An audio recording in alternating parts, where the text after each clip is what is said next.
Roxo Media House. Looking left, fired it in traffic, and it is picked off. Coming back in bounds to catch the football at the 20. 15 is Josh Newton. Welcome Down to to 10. another exciting edition of Dissecting the Frogs, presented by PlayActionPools.com. I'm David Beaudin, joined alongside with Jamie Plunkett, who's filling in for our Maggie Hale, who her voice is struggling a little bit, and I think it's because she was cheering for so many of those Frog touchdowns in a 59-17, a convincing win versus Tarleton State. But Jamie, we're going to jump into four plays today. I'm pretty excited about it. I'm really looking forward to it too. It's four plays that happened in the first quarter, right? Because after that, things kind of got out of hand. But I'm really looking forward to seeing what you've got for us today. Yeah, for sure. Those four plays were critical. We're going to dive a little bit deeper in. So let's get rolling. The surge in his head, former head coach David Beaudin brings his football expertise to Frog fans everywhere in Dissecting the Frogs. PlayActionPools.com, newest sports pool hosting platform. Play Action Pools is your spot for all of your football contest needs. Whether it is a pick'em or a survivor pool, Play Action has you covered against or without the spread. Be sure to check out PlayActionPools.com. All right, folks, welcome into Dissecting the Frogs. I'm Jamie Plunkett here alongside Coach David Beaudin. We've got four excellent plays to break down for you today. But, Coach, before we get into that first play, I want to talk a little bit about the chaos of this football weekend. There were quite a few upsets. We saw Texas A&M lose at home to Appalachian State. We saw Notre Dame lose at home to Marshall. But TCU, it seems, has this strategy throughout the week to focus on us, to take care of business. Talk me through that plan a little bit. Yeah, sure. I mean, you certainly hear that from every staff. Going into camp and throughout the season, it's all about us, right? And for some, that's just sort of coach speak, and it's a mantra they throw around a locker room. But these Frogs really lived it out. And I think one of the big reasons, not only the messaging from the staff, which was completely in lockstep, but the players took control of that, right? The veteran leadership on this team, to me, was the reason why they were able to carry that out and certainly take care of business. Because you're right, throughout college football, it was a wild weekend. We saw a lot of upsets, but the Frogs weren't one of them. They definitely took care of business. Absolutely, and a guy that we're going to talk about in a little bit, Josh Newton, is one of those guys who's taking on a major leadership role. But let's get into this first play now. It's the first quarter. It's actually TCU's first offensive play from scrimmage, and they've got a 1st and 10 on their own 30-yard line. Coach, why don't you head on over to the board and break down this play for us? I'm excited. Let's go check it out. Yes, Jamie, we do want to take a look at what was going on pre-snap here, and there was quite a bit. So when you take a look at this is the wide side of the field to the offensive left, okay? And they wanted to get the defense to declare what they're doing, okay? And the easiest way to do that was to plus these splits out here. Okay, what that means is they took a wider split toward the sideline. That forced their nickel defensive back of Tarleton State to make a decision. Okay, he can either play apex here, or he can play over number 2, their number 2 receiver, which is their slot. Okay, he decided to do that. So they knew right there that there wasn't going to be a blitz coming from that side. Okay, they had a 2-high safety arrangement, which if you tuned in last week to Dissecting the Frogs, we got into that quite a bit and the different coverages you can do out of 2 safeties, okay, that are high. So now from here, what this guy became the free safety. He rotated down to the middle of the field. On this side, there was a safety over the top of this weak outside linebacker. Okay, that told the offense here, and it told Max Duggan, lined up at quarterback, that there's a good percentage that this guy could blitz. Okay, again, simulated pressure, still only bringing 4 guys, all right, but to make it look like a pressure for the offensive line. I'm going to jump into what that protection looks like on film. But on this side here, you saw there was a twist action. They took care of all that. They understood that this was the side they could not blitz from. And the last thing they wanted to do right out the gate, play number 1, get the ball to Quentin Johnston. Okay, that was a point of emphasis throughout the week. They did it early, and then they were able to get him out of the game and protect him and save him for the stretch down for the Big 12. So let's take a look at all this on film. All right, Coach, that was really helpful work on the board there. But now let's take a look at this play on the TV. Tell me a little bit, first and foremost, about the protection on this play, because as we get into it, you're going to notice the center doesn't actually block the guy that's right above him. No, that's exactly right. Alan Ali has a nose guard lined up over the top of him. We'll see these guys slide, and really the offensive line does a great job in protection. But in order to set that up, we've got to kind of go back to where we started on the board here in this 2-high safety arrangement.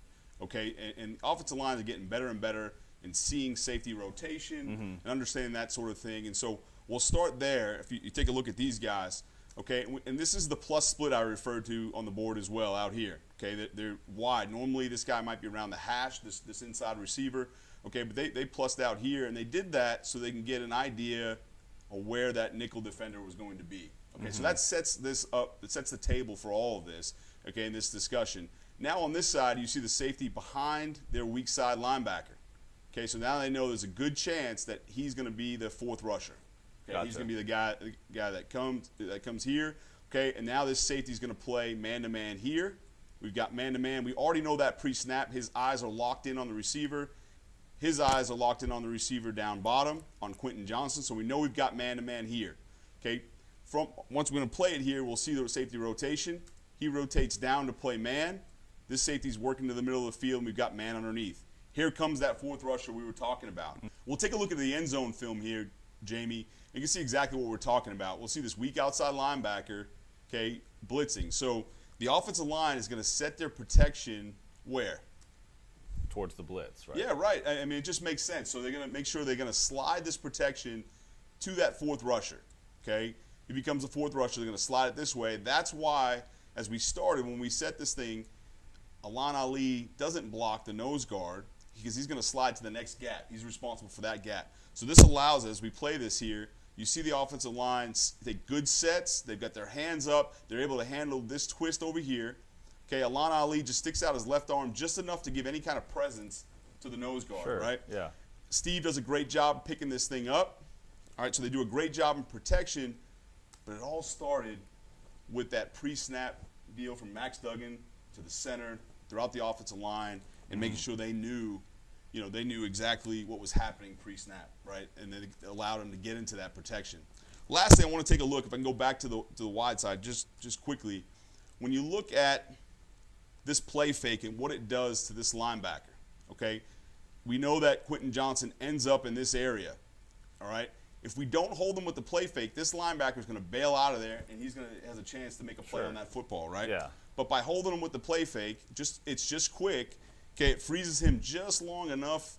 Okay, if you take a look right here, freezes him just long enough to allow Quentin to get in that void of the defense and come up with a big play on the first play of their drive. And then you're talking about Quentin Johnston one-on-one in space, which is always going to be a recipe for success for the Frogs. Absolutely. It was a good start. It was a good call. And we've got more to show you. Awesome. Let's get on into that next play. All right, Coach, let's go on to the second play now. This is another play from the first quarter. It's actually TCU's next possession, opening up their drive on the Tarleton State 30. Now, this is a speed sweep style play that we've seen that already seems to be a pretty go-to play for Coach Riley in this offense. Yes, yeah, he definitely wants to incorporate that in his offense. So let's go check it out on the board. Perfect. Yes, Jamie, you're exactly right. They do show a speed sweep, jet sweep kind of look, but it's the same but different. And that's exactly what offensive coordinator Garrett Riley's trying to do, is set series of plays as the year goes on. Show them one thing over and over, and then have an extension off of that. When we dive into the film, we're going to see some of those different looks. But right now, I just want to dive into this play that they ran specifically. It's 1st and 10. They're on the Tarleton 30-yard line, and they send Darius Davis in motion to give that same speed sweep kind of look, okay, that they showed quite a few times in Colorado. They've already showed it in this game here already. But the interesting thing is, if you watched Facing the Frogs last week, where Jamie Plunkett and I previewed Tarleton State, we told you exactly this. When they send this motion, they're going to rotate the safeties, kind of rock and roll the safeties is what we said, okay, to the motion. So the safety comes down. This one works to the middle of the field. And we said, look, that's something to keep an eye on from the Frogs to see if they go back the other way. And that's exactly what they did on this play. So if you take a look at there, they fake it to Darius Davis to give the same exact look. And it's called a naked bootleg out of there. The reason it's naked, they have no puller with him, so the quarterback's out on his own. Jaquarius Spivey comes across the formation. He slips into the flat. The nickel picks him up. Okay, now on the backside, Quentin Johnston's job really is to get across the ball, but his job is to stay even with Max Duggan. We don't want to put Max in a position where he's thrown back across his body. So if you look here, Savion Williams runs a deep 15-yard out. Okay, and Max Duggan does a great job, stays the same look as that speed sweep they've been having so much success on. He gets out of the pocket on the naked and delivers a strike to Savion Williams for a big gain. So while it wasn't the biggest play that they had all day, it was just an example of, hey, let's do the same thing but something different. Let's take a look at some more of those options on film. All right, Coach, now that we're here back in front of the TV again, talk us through what you see here on film. And I want you to focus on Darius Davis a little bit, because doesn't this play work because of how big of a touchdown threat Davis is every time the ball is in his hands? Absolutely. I mean, in addition to the fact that they like this scheme, right, this touch pass sort of thing that we talked about last week that West Virginia sort of made famous, it's also going to Darius Davis. He's going to command a ton of attention, right? So if you take a look at the end zone film before we even get into anything, just watch the linebackers as they go full flow, running to Darius Davis, right? I mean, the guy has what, Jamie, 5 touchdowns at this point in the first 3 in the first 5 quarters of the season. That's right. That's right. I mean, it's so, and he's a guy that you know, it has some national name recognition. So 10 is in a blender here. He is. So we'll go back. So one of the things, again, we talked about some facing the Frogs. Hey, look, if they're going to rotate to this motion because they've shown it, we got to come back the other way. They certainly do that here. Max gives that same exact touch pass motion, which really sets the thing off here as he goes around and he goes in a naked bootleg. The other thing that I want to make sure that everybody understood was, again, Coach Garrett Riley's trying to set up different plays for the rest of the year. Right. So, like I said, early on we've seen a bunch of this jet sweep, this toss pass that West Virginia made famous, and so now he runs a naked bootleg off of it. What are some other things they can do, right, in the future? Because I would expect this to keep expanding as the year goes on. Yeah. Right. So they have this here. There's always an option to throw back. Now, after you bootleg here, you can throw back and sort of set up a screen to Darius. Right. That's another option down the line. There's some things where you can go. He can just take off, right? You can create different flood concepts over here. There's also some double passes. So there's all kinds of things you can do, different screens and play actions off of it. But it all set up from running this play successfully, you know, with the touch speed sweep. Gotcha. Awesome. Well, this looks great, and it's going to be really interesting to see how Riley can expand on this formation throughout the rest of the season. But let's go ahead and move on into play number 3. All right, Coach, as we move into play 3 here, we're going to transition to the other side of the ball and take a look at this defensive play from Josh Newton. He's a guy who came in from Louisiana Monroe. It's his first year as a Horned Frog, but he is kind of taking on a real leadership role, and he's playing his backside off out there on the football field, don't you think? Yeah, see, you're exactly right. He's a heck of a player, and he has embraced the team, and more importantly, and maybe more so, the team has embraced him as a leader, like you said. So defenses, we don't want to leave them out for sure because they had a great game as well. So let's go check this one out on the board. Yeah, show us something, Coach.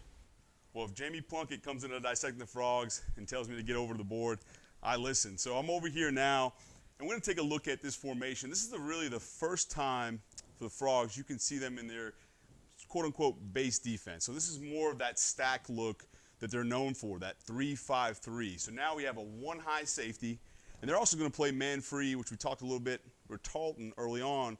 They're going to play man-free coverage as well, which we've gone over. On this side here, okay, if you look over here, this is D. Winters. Okay, D. Winters is what we're going to do. He's going to do something called blitz engage. Okay, meaning if this running back engages in protection, he's going to come. Okay, so he's got him out of here. If not, he would cover. So now he becomes the default 4th rusher just late. So he applies some pressure. We're going to talk here about up front and the pressure they create to get quarterback Bo Allen out of the pocket, make an errant throw that ultimately Josh Newton picks off. So we're going to talk about that certainly. I think one of the things I want to focus on, though, on this play I thought that was really interesting was from Johnny Hodges. So if you look at Johnny Hodges over here, okay, typically in any kind of pass, certainly in zone, okay, in man when you're bringing pressure, it's a lot quicker. But in zone, the longest you're going to have is really about 3.4 seconds, okay, 3.4 seconds to get rid of the football. And really in that first 1.7, if you're the linebacker, okay, he's looking to get into his route kind of match any kind of patterns, and then he can get his eyes back for the next 1.7 at the quarterback, sort of reading that front elbow. When that front elbow comes up, then he can make a play. Well, what happens here is Johnny has no threat. Okay, these guys are cleared out, so Johnny has no threat to him. So he does something called melt, right? He just melts into this defense. As the more the Bo Allen works this way and his eyes go to this side, he starts melting, okay, to that area. Why is that important? He's going to see here in film in a second. What happens is he has to make a throw over Johnny Hodges, and ultimately Josh Newton picked the ball off. I'm going to take a look at that, his technique and how he got that done, and that Frog defense made quite the statement early on in this game.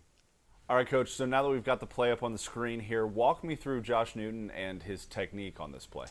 Yeah, so really his technique, Josh Newton, we're going to go here and look at the top of your screen at his cornerback position. His technique is flawless, and he's going to open up what they call the post hand. So in this case, it's going to be his left arm. You're going to see his post hand, and simultaneously, as he sticks that post hand right in his chest, okay, he's going to flip his hips open. Okay, so he flips his hips wide open to give him only access, a one-way go to the sideline.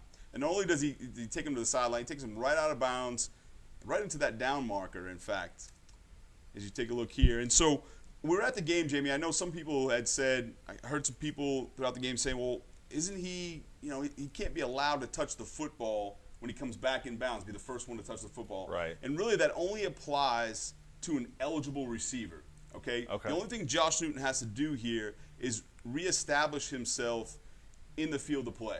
Okay. He can't make a play on the ball while out of bounds. Of course, if he did that, then it wouldn't be an interception. Sure. But he does a great job of getting back onto the field of play, and he's allowed as the defender to make a play on the ball. And I'll tell you what, it's super athletic. We've talked a lot about Josh Newton throughout camp, and this is a great example as to why.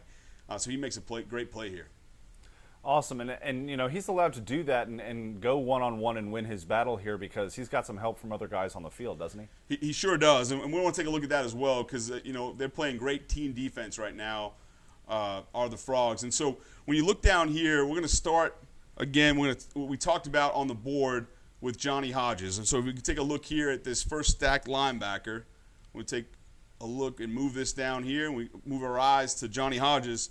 Okay, he's doing a great job. So he opens up. Again, we talked about that first sort of 1.7 seconds roughly, and his eyes go to the number 2 receiver. Okay, so we look here. This number 2 receiver is going vertical. He's covered man-to-man.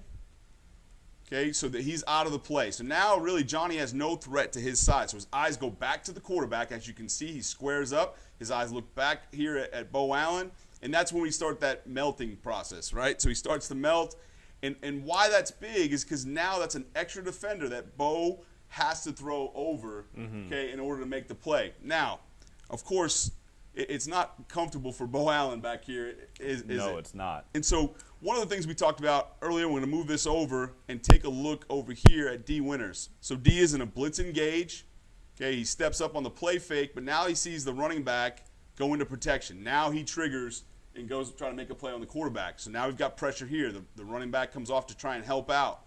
But I'll tell you the guy really that makes quite a move. We can take a look at the end zone film. And I want to put your eyes right here on our man, Dylan Horton. So Dylan Horton has a man move here. It's called what they call a push-pull. Okay, so it's exactly how it sounds. Okay, he's going to push into with both hands. Okay, grab pad, which is completely legal on defense. So he's going to push and then pull him through, and now you've got that big guy coming down on the quarterback. Right in Bo Allen's face. That's right. So when you put all that together, you can see how it all fits in, right? Everybody has a job on defense, and I'll tell you what, the Horned Frogs executed perfectly on this one, come up with the interception early in the game, and really set the tone on defense. Coach, this is great. I think we got time for one more play, though, so let's get into that right now.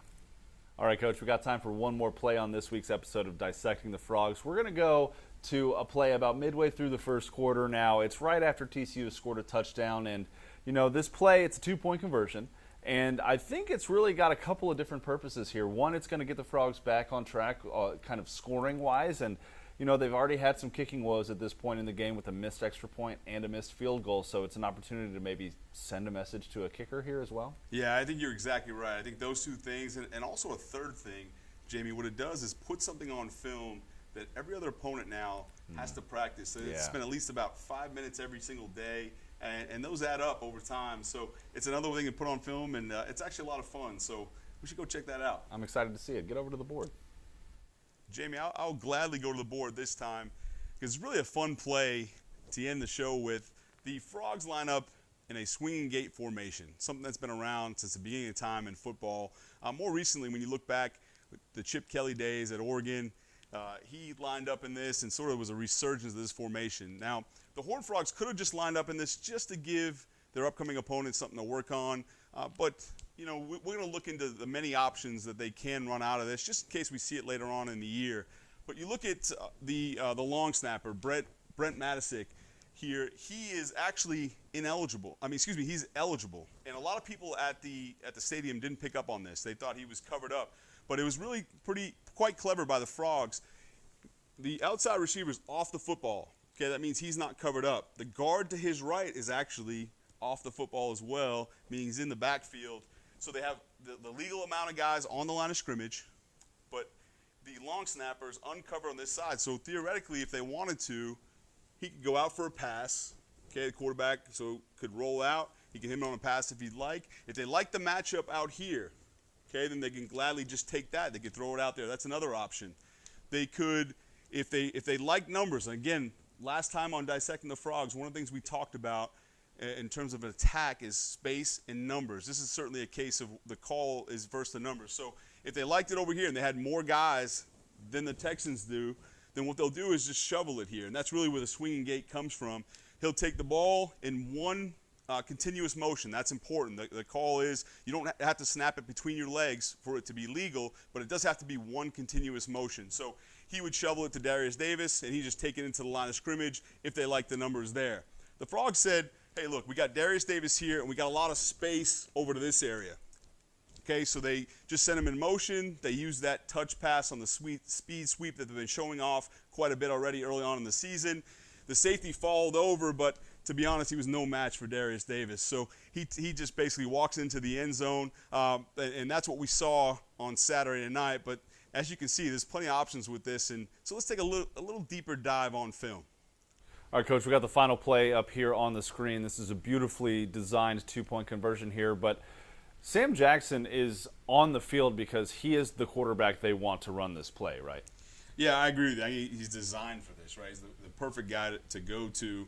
And so here, earlier on the board, we talked about this open space that they attack here, right? Mm-hmm. That's, certainly the open green grass, so to speak. And so they bring Darius Davis in motion, and they attack that. He walks in the end zone. For some reason, though, down the line in a different game, if they want to get to the same area here, instead of bringing him in motion and bringing a safety over the top with it, they can just snap the ball directly to Sam Jackson, and he can take it to the same spot. So what can happen is just another option that we're going to get to. These guys can block outside zone this way, and they can just direct snap it here and then take it to the same exact spot. It's just another way to get there and attack that part of the field. But and then the other great thing is if Sam Jackson's on the run, as long as nobody's down the line of scrimmage, which they're not here, he could always, if the corner forces, he could always just flip it over the top. I mean, the possibilities are endless. It's a lot of fun. And to me, as a fan, if you're at the game, this is the type of stuff you like to see. So with all of these options, though, I mean, you mentioned that it's a numbers game, and they're looking to see where everybody's lined up. But ultimately, who's the person that's making the call on which way this play goes? I think that's a great question, Jamie. And honestly, I can only speak to my own experience, and everyone's going to do it a little bit differently. But as somebody who used this just about every single time for the point after try, what we would do a lot of times is make sure that we put it in the coach's hands early on in the year. This is something you're doing a lot. They get a better view from the box and all those things. But if you find a guy, and certainly as we know, Sam Jackson, extremely cerebral player, a guy that can run the show. And so it might get to a point where if they become comfortable, and this becomes something that's part of their regular routine, which we don't know that yet. But if it is, they might put it in his hands because he has the best vantage point. Where you can just say, okay, where are they not, and let's get the ball there. And so just to take a look, to close this out, this is the option here where they could shovel it.